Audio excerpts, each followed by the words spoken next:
Spiritual revolution आएगा, धार्मिक क्रांति भारत में आएगी। वो बहुत अच्छी बात है, क्योंकि हिंदू धर्म कभी भी किसी को नीचा दिखाना, ऊपर दिखाना नहीं। वो एक ज़मीनी हकीकत वाली बात है कि हिंदू धर्म अपने आप को मर्यादा में रखते हुए सबको न्याय देता है। लेकिन कुछ वामपंथी सोच वाले, कुछ विपक्षी लोग 70 साल से, काफ़ी सालों से दबाते आए थे, जैसे उनके पुराने क्रूर शासक दबाते आए थे। 70 साल जिन विपक्षियों ने राज किया, तो वो 20% वोट बैंक के लिए 80% को दबा के रखा। अभी जो 80% है ना, जैसे बबल ब्रस्ट होता है ना, ऐसे अंदर से एकदम जाग गया है। सनातन अंदर से जाग। अयोध्या की ज्ञानव्यापी जीत है ना, वो सिर्फ एक व्यक्ति की जीत नहीं होगी, ये पूरे हिंदुस्तान के जितने सनातनी और विश्व भर में बसते उनकी ये जीत होगी ज्ञानव्यापी से, और नया धार्मिक इतिहास रचा जाएगा। केजरीवाल के लिए मैं अपन शब्द ढूंढता हूँ अपने आप में बोलने के लिए, ऐसे ईडी उनको ढूंढती है। वाराणसी में जो ज्ञानवापी मस्जिद है, वहाँ पर मंदिर होने के पुख्ता सबूत एएसआई की तरफ से भी मुहर लग गई है। कहा गया कि 32 सबूत हैं वहाँ पे। क्या कहना चाहते हैं? बिल्कुल, ज्ञानव्यापी जैसे अयोध्या के राम जी के भी सबूत नहीं मान रहे थे विपक्षी, वकीलों की फौज खड़ा रखी, और 500 साल से मुद्दा अटका था। 70 ईयर्स उनकी सरकार थी, 70 साल, तो भी कुछ नहीं हुआ, और जो हुआ वो राम नाम पे हुआ। तो एक ज्ञानवापी का मामला है, उसमें भी ये सनातन और हिंदू के तरफ ही फैसला आएगा। और एक बात बताऊं, मोदी जी के नेतृत्व में भारत सोने की चिड़िया फिर से बनने जा रहा है। डच, फ्रांसीसी, पोर्तुगल, मुगल, अंग्रेज आए और उनके क्रूर शासकों का इतिहास पढ़ने हमें छोड़ दिया। हमारे हिंदू सम्राटों के चैप्टर कितने आते थे, कम आते थे, और उनके ज़्यादा आते थे, जिन्होंने लूटा है भारत को। तो उसमें मैं ये पॉइंट ऐड कर देता हूँ कि देखो, पहले वहाँ पर क्या था? मंदिर था।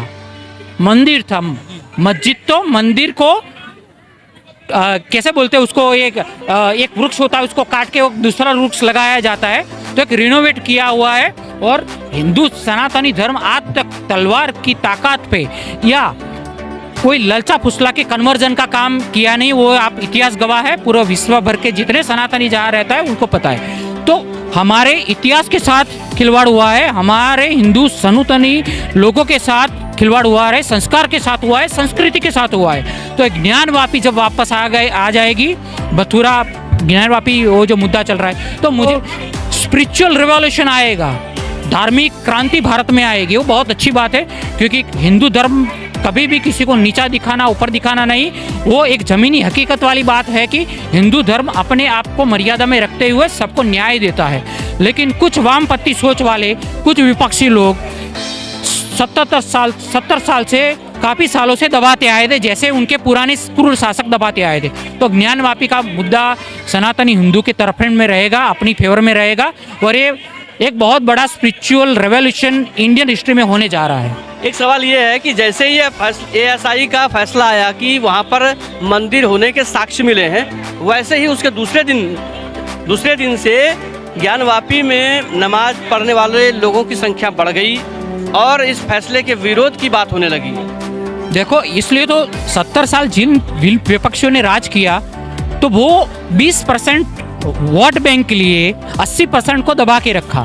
अभी जो 80% है ना, जैसे बबल ब्रस्ट होता है ना, ऐसे अंदर से एकदम जाग गया है, सनातन अंदर से जाग गया है। तो उसकी इम्पैक्ट हो रही है। उस पर पुलिस स्टेशन की जो टीम कर रही है, कोठारी बंधु जो केस लड़ रहे बिना फीस के, बाप बेटे जो इनका जो राम मंदिर का लड़ा और अभी लड़ेंगे, उनको भी काफ़ी धमकियाँ मिल चुकी है कोठारी बंधुओं को, लेकिन वो डरने हारने वाले, झुकने वाले में से नहीं है। और आगे ये जीत अयोध्या की ज्ञानव्यापी जीत है ना, वो सिर्फ एक व्यक्ति की जीत नहीं होगी, ये पूरे हिंदुस्तान के जितने सनातनी और विश्व भर में बसते उनकी ये जीत होगी ज्ञानवापी से, और नया धार्मिक इतिहास रचा जाएगा। अब और कितना समय लग रहा है आपको कि अब इतने वक्त के बाद ज्ञानवापी हिंदुओं के पास आ जाएगा, मंदिर बनाने की इजाज़त मिल जाएगी, कोर्ट भी फैसला दे देगा?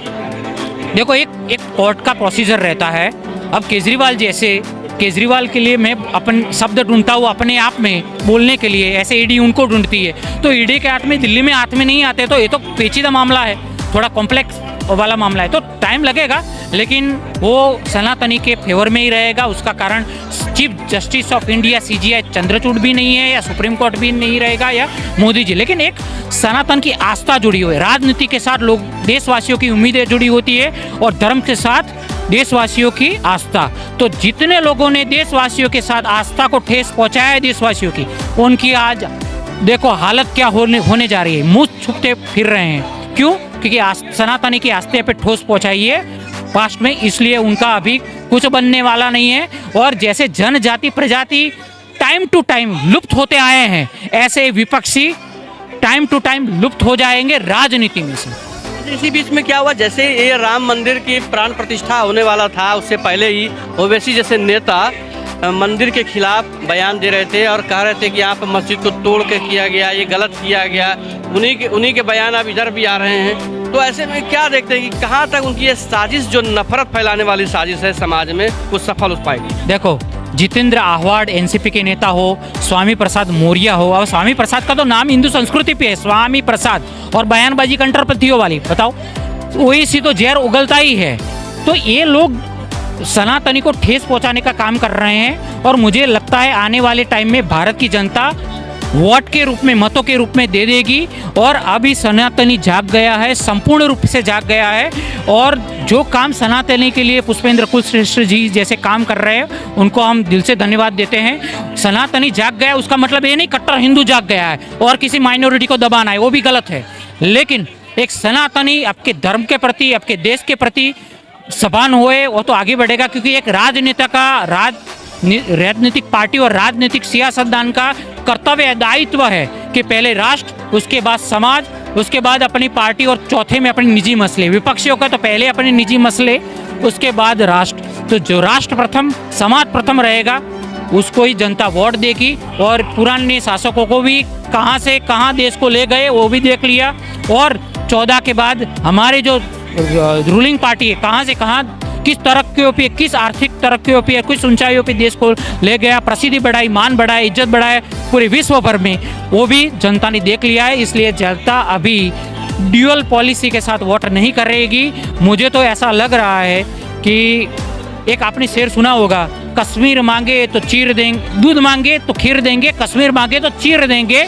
विपक्षी मांगे, भाजपा मांगे तो वोट देंगे, और विपक्षी मांगे तो नोटा को देंगे। तो मुझे तो लग रहा है आने वाले टाइम में इनका बोरिया बुस्तर पैक है। जैसे कि ठंडी की तापमान, पारा धीरे धीरे नीचे जा रहा है, ऐसे राजनीतिक माहौल का पारा अभी ऊपर जा रहा है।